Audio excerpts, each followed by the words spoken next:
Jesu Kristu uyinkosi. uJesu Kristu uyinkosi. uJesu Kristu uyinkosi. Ngiyabingelela abazalwane egameni lenkosi yethu uJesu Kristu ophilayo. Siyambonga kakhulu uNkulunkulu ubaba ngothando asithanda ngalo. Usuku nosuku siyavuka, usuku nosuku siyaphefumula, usuku nosuku siyabona, siyahamba siyenza imisebenzi ethize. Udumo lungolwakhe, lufanele yena kuphela. Ngiyacela sikhuleke. uJesu Kristu uyinkosi. Baba wethu onxele, udumo nesibongo kungokwakho. Ngegama lenkosi yethu uJesu Kristu ophilayo, sisondela ebukhoneni bakho Nkulunkulu wethu, ngoba sivulelwe indlela uKristu Jesu. Isihenqo sethempeli sadabuka, savunyelwa nathi ukusondela esihlalweni sobukhosi. Siyabonga Baba wethu onxele, siyakudumisa. Asikwazi okunye ngaphandle kokudumisa wena, uNkulunkulu wezikhathi zonke.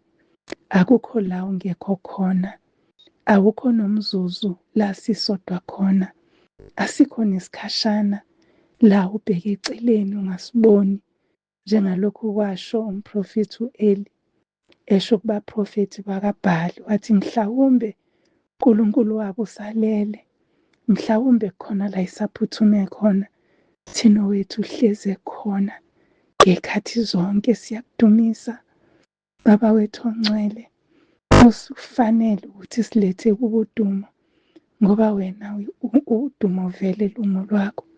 Siyakubonga Nkosi nangalolu suku, siyacela ubuyele izwi lakho sisazolifunda. Khuluma ngalo ey'nhlizweni zethu ngamunye ngamunye, njengokudinga nokoma kwazo. Yomile ngempela Nkosi inhliziyo yethu, ilangazelela amanzi okuphila ayizwi lakho. Sisize-ke Nkosi, usanelise wena opha ungajakadi, wena othulula isibusiso ngaphezu kokwaneleyo, indebe yethu ukuba ichicime. Siyabonga. uJesu Kristu uyinkosi. uJesu Kristu uyinkosi. uJesu Kristu uyinkosi. Amen. Siyamdumisa kakhulu uNkulunkulu Baba kulesi sikhathi bazalwane. Umuhle, thembekile ngezikhathi zonke. Ngizocela-ke sifunde laphaya kumaHubo. AmaHubo 139, sizofunda nje uvesi 1 to 4. uJesu Kristu uyinkosi. Siyaxolisa. Kufundeka kanjena isihloko lapho esibhalwe ezwini eBhayibhelini sithi uJehova uyazi konke, ukhona ezindaweni zonke. Ngicela selokhu ngiguqile biza ukuthi ngisukume. Bazalwane, siyambonga kakhulu uNkulunkulu. Sifundeni-ke bancele, kufundeka kanje. Jehova uyangihlolisisa, uyangazi, uyakwazi ukuhlala kwami nokuvuka kwami, uqonda umcabango wami ukude, uyaphenya ukuhamba kwami nokulala kwami, wazana nezindlela zonke zami, ngokuba likho izwi olimini lwami, Jehova, ongalaziyo ngokupheleleyo. uJesu Kristu uyinkosi. Bengithi sizofunda u-1 to 4. Ngiyafisa ukuqhubeka nje noma indaba yami ingasekho la. Uvesi 5 futhi ungizungezile ngasemva nangaphambili, wabeka isandla sakho phezu kwami, ukwazi okunjalo. Kuyangimangalisa, kuphakeme, anginakufinyelela kukho. uJesu Kristu uyinkosi. Bazalwane, yilo lelizwi sizokhulekela phezu kwalo namhlanje. izwi lokuthi uJehova uyazi konke ngathi. uJehova uqonda konke ngathi. Akukho angakwazi ngathi. Uma sifunda leli zwi lithi lisitshela ukuthi uNkulunkulu akabheki nje ingaphandle lethu. Masizokhumbula uyena osenzileyo, uyena osidalile ngomfanekiso wakhe, wafaka waphefumulela umoya wakhe kithi saba umphefumulo ophilayo. Wangagcina lapho, wadala nendlela yethu ukuthi sizophila kanjani. Wabeka usuku lokuqala, wabeka olokugcina, singakaliqali ngisho nalelo lokuqala, singakafiki, singakaphushwa, singakaziwa, kungakaziwa ukuthi ubaba uzothatha umama bashade, kungakaziwa, nabo mhlambe bengakazalwa. Wakubeka konke, wakulungisa njengomuntu ehlelela umntwana wakhe esazozalwa. uNkulunkulu wasihlelela umhlaba ungakasekelwa, wasibekela ukuphila, wasibekela nokuthi sohamba kanjani, sihlangane nani, sonqoba ngani kanjani, uyobenze njani yena ukusidlulisa lapho. Bazalwane, ngempela leli vese engigcine ngalo lithi ukwazi nje kuyamangalisa. Uyazi ukuthi kuyamangalisa, kuphakeme, akulula nokuthi singafinyelela kukho. Asikwazi ukuthi singakuqonda. Siyesibona ukuthi thina abantu ngenxa yokungazi, uma ngabe umuntu nje eqiwe inyanga, ngoba ngikhuluma nomama, umuntu uma yeqiwe inyanga ubese iyaqala uyaplana ukuthi uma kuwumfana kuzoba kanje, kube kanje, uma kuyintombazana kuzobe kanje, ngoba asazi bazalwane. Kuze kuthi uma kuqhubeka inyanga, mhlambe sezila ko-6, ubuyaqala uyathenga izinto, uyalungisa ukuthi ingane izolala la, uthenga iy'mpahla. Uma sekusondele usuwazi, usunayo i-clue. Ngey'khathi zethu-ke wawutshelwe ngabantu abadala ukuthi hhayi, wena ukhulela intombazane ngoba unani nani nani ababesuke beyibona. Wena ukhulela umfana, buka ikhala lakho lingakanani, igcwele ubuso, basho yonke into, bese uyahlawumbisela ukuthi mhlawumpe kuzoba umfana. Kodwa showcase usuyawathenga amanabukeni, ngoba amanabukeni awana-gender, amanabukeni angena kuwo wonke umuntu. Kodwa uNkulunkulu wayesuke azi noma uzoyigona leyo ngane, noma angeke uyigone, noma izophila iy'nsuku ey'mbili, noma izophila iminyaka 100. Usuke ekwazi konke lokho, yikho kungekho angakwazi ngathi. Angisuke kule ndaba ngoba izodla isikhathi sami. uNkulunkulu-ke akabheki ingaphandle lomuntu, kodwa ubuka ukujula, ubheke ekujuleni. Hhayi ukuthi akakubheki ngoba engakubheki, kodwa uyabheka ngokuthi umuntu ngimdalile. Okay, appearance kuNkulunkulu iyafana. Umnyama, umhlophe, umude, umfushane, uney'nwele ey'qondile, uney'goqene, kuNkulunkulu siyefana. Okay, akakubheki-ke lokho uNkulunkulu. uNkulunkulu ubheke ekujuleni, enhlizweni, inhliziyo, la kuthiwa kusuke kuphuma khona yonke into, isiphethu sakho konke. Ubheka-ke inhliziyo uNkulunkulu, aze azi imicabango yethu, ayazi yonke, noma ngabe mihle, noma ngabe mimbi, noma ngabe yokwesaba, noma ngabe yokujabha, noma yokuphelelwa ithemba. Ngoba uthe ezwini lakhe laphaya kuZikronike 20 zokuqala, chapter 28 verse 9, ngizocaphuna phakathi nendawo ngoba manje sekukude ukuthi ngiyovula. Uthi ngokuba uJehova uhlola izinhliziyo zonke, uqonda zonke izizindlo nemicabango. Kusho ukuthi imicabango yethu nezizindlo zethu. Izizindlo yimicabango esithele, imicabango ongeke uyiphumisele. Yiyo le ubizwa ngezizindlo. Kusho ukuthi uma kusekude, kusele kude, uNkulunkulu usuke sekuhlola ukuthi kuyini lokhu, ucabanga ini, uzocabangani mhlambe in the next 2 hours, noma mhlambe in the next minute, ngomzuzu olandelayo, noma ngama-hour amabili ezayo, noma mhlawumbe ngey'nsuku ey'thize ezizayo, uzobe ucabangani. Uyayihlola leyo nto, ayibone, uyakwazi ukuyibona ingakafiki kuwena. So uNkulunkulu uyaqonda nenjongo, uze aqonde nenjongo yalezo zizindlu noma leyo mcabango. Njengokuthi nje uma ngabe ngizindla ngokuthi angimthandisisi usibanibani, kodwa ngizothi angazi ukuthi kungani ngingamthandisisi. Uma sengithe angazi ukuthi kungani ngingamthandisisi, sengizoqala ngibheke, ngihlehle, ngimcabange, ngim-analyze, ngimbhekisise ukuthi mhlawumbe into engayithandi ngaye ukuthi uyazi nje ukuthi uma yengena endlini kuyaziwa ukuthi usefikile. Mhlawumbe indlela agqoka ngayo, mhlawumbe indlela aziphatha ngayo, mhlawumbe indlela akhuliswe ngayo. Uyabona ukuthi ngiba nama-condition, ngibe nezinto engizozifanekisela, ngizimeshe naye.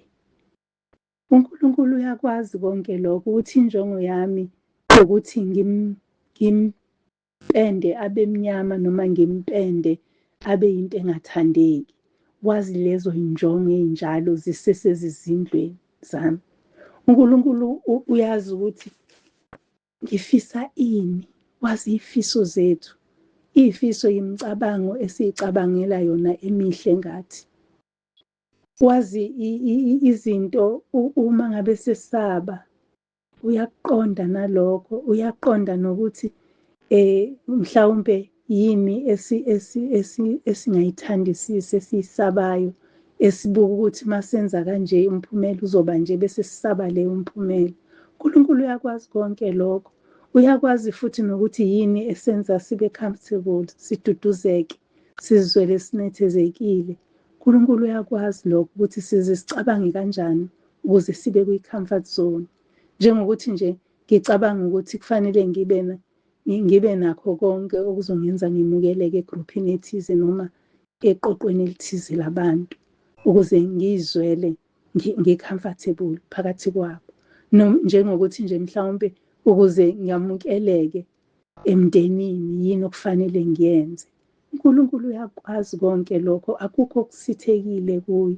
Uyazi nokuthi uze azi ukuthi uma sifinyelela ekubeni sibe comfortable kuye, sisuke sesinjani. Ngoba uma ngabe ufike ekukholweni, uqala ungabi naso isiqiniseko ukuthi ngempela kuyenzeka, uze ugcwaliseke umoya oyingcwele, umoya weqiniso, uze aze agcwaliseke kuwena, bese uba nesiqiniseko, uqala ube comfortable ukuthi umuntu noma engakuthuka ngenkolo awuzweli, ukuthi noma ungahlupheka ngokwasenyameni unokuthula, noma kungaphenduka iy'ngane zakho, umndeni wakho, kushonele kushiwo lokhuya nalokhuya, ube wena nokuthula, usunesiqiniseko. Lapho imicabango yakho isiqinisekisekile ukuthi nje ayi, noma kungavelani, ngiyazi umhlengi wami ukhona, noma kungenzekani, ngiyazi ukuthi nginekhaya, ngiyazi ukuthi ifa lami ligciniwe ezulwini. Ube nesiqiniseko.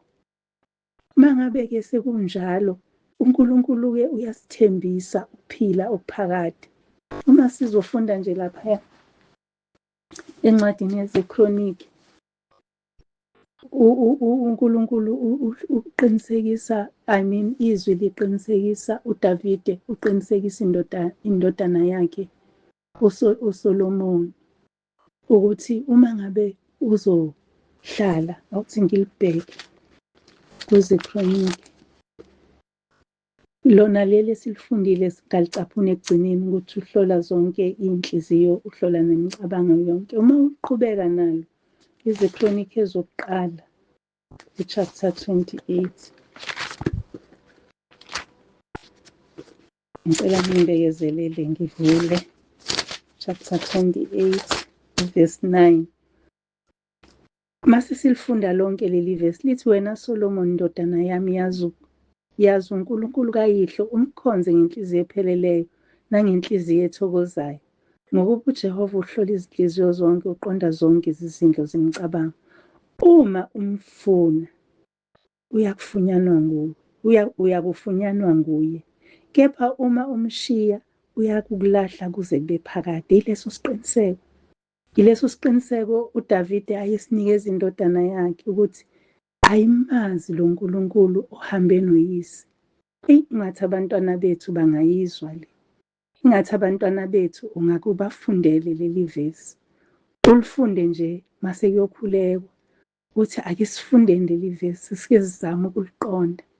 Angikho-ke kulo lonke, ngisekutheni uNkulunkulu uyayihlola inhliziyo, aqonde nezizindlo. USolomoni kwakulula ukuthi akhe ithempeli ngoba kusho ubaba wakhe. Alakhe nje ngoba ubaba wakhe uthe uNkulunkulu, angingalakhi mina, alakhiwe wena. Wayengakwenza lokho. So uDavid uyamxwayisa-ke lana ukuthi mkhonze uNkulunkulu ngenhliziyo epheleleyo, umkhonze nangenhliziyo ethokozayo. Siyazi ukuthi masibaphoqa abantwana bethu ukuthi siya nabo enkonzweni, baya bengathokozile, kodwa baye. Uma befika lapha bangezwa lutho ngoba abathokozile. Iy'nhliziyo zabo azikho lapho, abaphelele.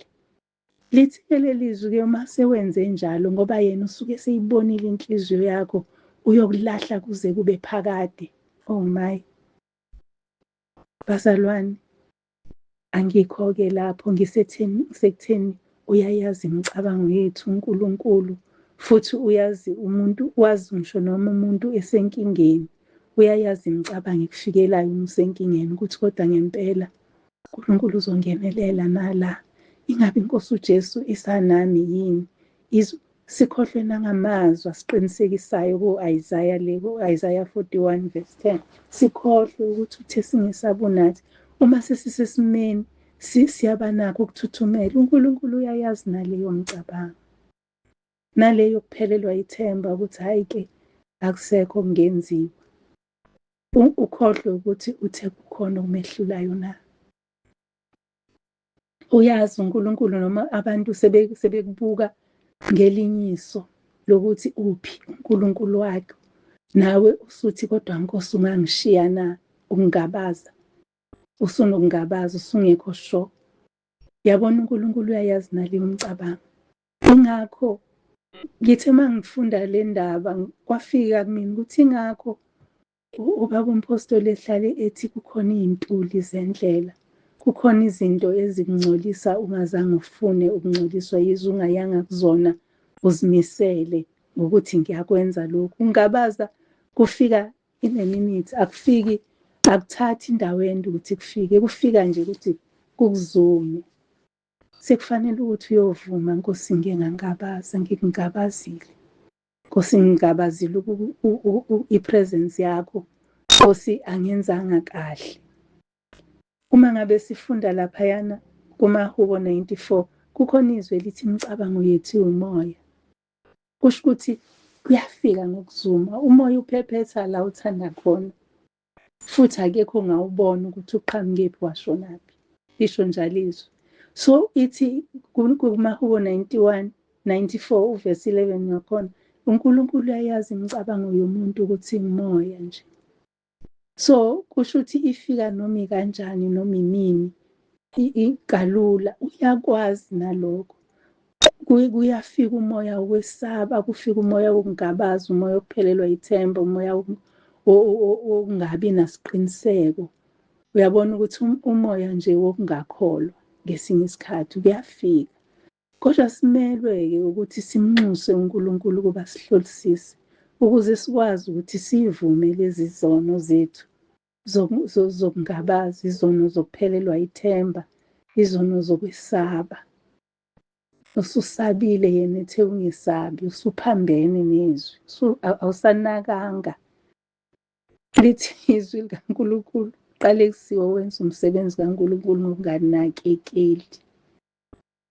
The minute nje usuthe kukhona abanye abazosisusa lesi sihlalo la, sekonakele. Sekufanele ephindele emuva uyobhala ulungise.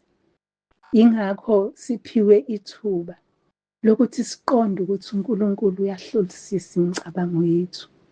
Uyahlolisisa, ahlole ngisho izizindlu. Kukhona izwi lithi wazi ngisho ilento ingaphumile phansi kolimi, amazwi esifuna ukwasho, wazi imicabango yethu ikude. Ikuphi ngambe lona leli zwi? Jehova uyayazi imicabango yabantu, hhayi sesilifundile. Ezekiel, Isaiah noma Hezekiya, ngiyacela ukulibheka abazalwane. Kukhona izwi elilapha, ngizobuye ngilikhumbule leli ukuthi likuphi, la ekwazi imicabango yethu ikude. Konke ekwazi uNkulunkulu singakasho, alazi izwi lisengaphansi kolimi. Khona kodwa indaba elapha ku-Isaiah, ku-Ezekiel, kuHezekiya, Hezekiya 11, lapho ethi khona ngiyazi mina okungena emoyeni wenu. uNkulunkulu uyazi ukuthi uma sizocabanga yini ezoguqula ukucabanga kwethu. Okusemoyeni lokho okusele kude, sishilo sathi imicabango yethu uyayazi ukuthi ngumoya. Uma ngabe iwumoya isikhona kuthina, uyazi ukuthi yini ekhona. Uyazi ukuthi ngale micabango kuzophuma ini ezophumela ngaphandle, izibonwe nangabantu, abantu abazongabaza ukukholwa kwethu. Uma ngabe siba nomoya womona, bazalwane, ngithathe ngokuthi umona uwumoya ngempela, ngoba umoya uyadlula, nomona uyafika isikhathi uphele. Uma ngabe uzoba nomona, lo mona ulokhu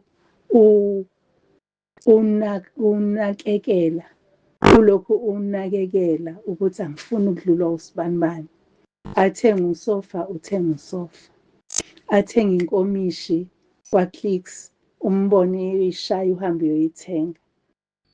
Usuyangena endlini ufice kunevasi, ngiyalinganisa njalo bazalwane. Ufice kunevasi, uthi nami ingaba yinhle kwami isihlezi laphayana, usubona ikhona la uzoyibeka khona. Uwumona nje lokho bazalwane, kuwumona ngoba uthenga izinto ongayidingi. Uma ngabe uthenga izinto ongayidingi, kuthiwa yini ngesiZulu? Kuthiwa yini? Kuyadlula egameni lomona kube negama elimbi, umhobholo. Into enjalo, into ekanjalo nje. So uma ngabe uzowuvumela lo moya womona ukuthi ukhule, uzogcina usufike la ukuqophisana kwakho nalo muntu onganakile sekunobungozi bokuthi wena awusenamandla ukufinyelela lapho, bese uyaqala uyambulala. Umbulala ngokuthi umthengele iy'gebengu okufizikali, umbulale ngokuthi umkhulume kabi kubantu, umbona nje uthwele, umbona nje uyathakatha, umbona nje kukhona abamlimela le nsimi yakhe njengoba iyinhle kangaka. Usufike la umbulala khona. Once wamqambela amanga usumbulele, once wamhleba usumbulele. Umbona-ke lo moya-ke iwona oyisono, okufanele ukuthi uNkulunkulu njengoba ewubona kuwena udilize, ukhiphe. Baleka, vuma isono ukuze ubaleke, akusindise, akutakule, akukhiphe kulobu bunzima, akukhiphe kule ngxaki osuyifaka kuyona, mhlawumbe ungakabulali.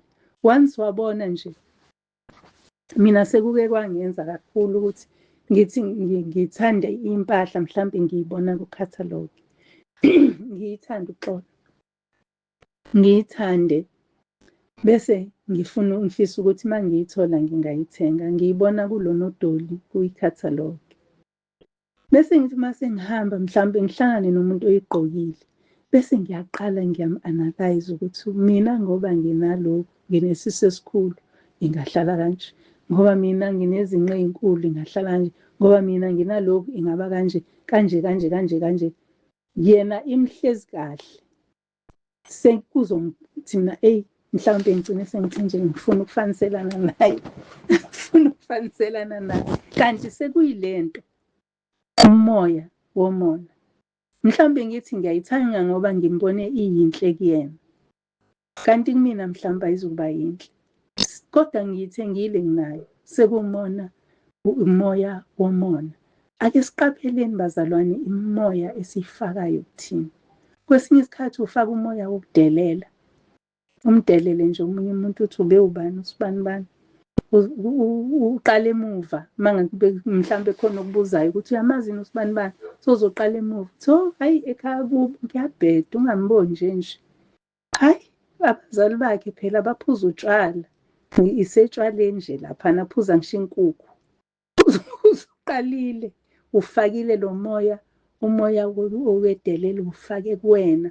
Sufuna ukuwufaka nakomunye wokulowo isikhubekiso eziza ngayo. Bazalwane, angazi ukuthi ngifike kanjani la ngifike khona, kodwa bengikufisa kakhulu ukuthi sazi ukuthi uNkulunkulu usazi ngokupheleleyo. Ingani usidalile, wasenza sayo umfanekiso wakhe, wabeka konke kithi, kwahlangana saba umphefumulo ophilayo. Siyaphefumula, siyahamba, siyaxwayiswa-ke kakhulu la ukuthi siqaphele izinto esizifake enhliziyweni zethu. Siqaphele ukuthi inhliziyo yethu ikhipha ini. Isho njalo iNkosi uJesu imixwayisa, ithi akusikho okunengozi lokhu esikufaka emlonyeni yethu. Singadla noma yini, kodwa okulokho okuphuma ngaphakathi kuthina. Ngoba yilokho okusekujuleni, yilokho esikufake sagxisha, safaka okunye phezu kokunye, kwazigcina kuyiy'tini, kungama-blocks. Ufakile umona, wafaka ukweyisa, wafaka ukwethuka inhlamba, wafaka, kuzophuma ngakunye ngakunye ngey'khathi ey'hlukene mhlawumbe kwesinye isikhathi kuphume kanye kanye, kubheke endaweni eyodwa. Asisiqaphele bazalwane, sengathi besingaya eNkosini uJesu. Kuyafikela lokho ezweni ukuzosihlambulula ngegazi layo.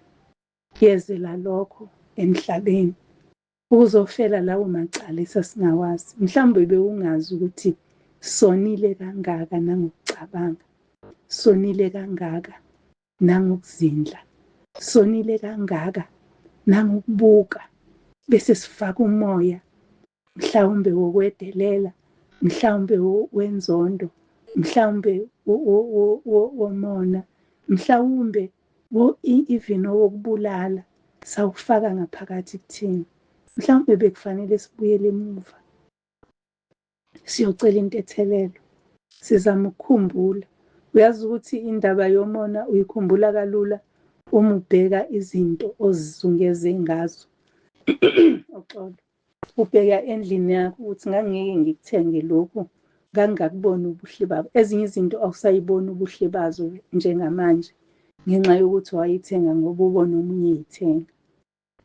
Ezinye izinto wazenza ngoba ubona omunye umuntu ezenza.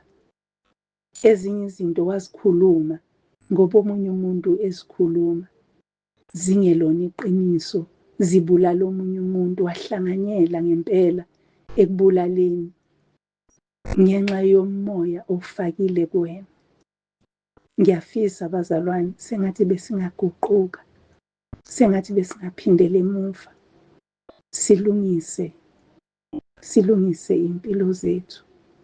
Simcele uNkulunkulu ngalela vesi elilaphayana kuMahubo 139 uverse 23 no-24 elithi Jehova, elithi ngihlole Nkulunkulu, wazi inhliziyo yami, ngilinge, wazi imicabango yami. ubone uma kukhona indlela yosizi kimi, ungiholele endleleni yaphakade. Lithe ngalena uDavide ekhuluma nendodana yakhe wathi uNkulunkulu yokulahla kuze kube phakade. Athi la amahubo ungiholele endleleni yaphakade. Kwi-eternity ukhona umntwana kaNkulunkulu oke wakhuluma ngengunaphakade ukuthi uyoyichitha kuphi wena yakhe ingunaphakade. Lapha-ke sithi ake siye kuNkulunkulu, ake siphindele emuva silisho leli vesi emkhulekweni yethu ukuthi ngiholele Nkosi yami endleleni yaphakade, indlela engiye ukusuka kuyo, engithi noma ngiyisilima ngiyisiwula ngingaduki kodwa uma ngihamba ngayo. uJesu Kristu uyinkosi. Asikhulekeni.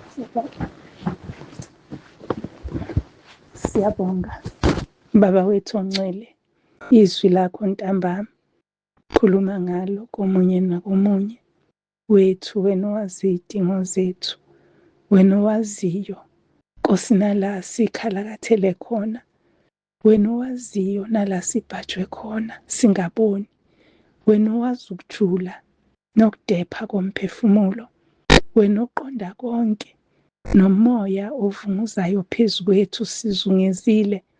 Nkosi enomusa, siyacela usikhulule. Udumo lungolwakho, nezibongo zifanele wena. Qhubeka wenza umsebenzi ekuphileni kwethu ngegama lendodana yothando lwakho enguJesu Kristu inkosi yethu. uJesu Kristu uyinkosi. uJesu Kristu uyinkosi. uJesu Kristu uyinkosi. Amen. uJesu Kristu uyinkosi. Bazalwane, siyabonga. Udumo lumfanele uNkulunkulu wethu. Umgcine inkosi uJesu Kristu uyinkosi.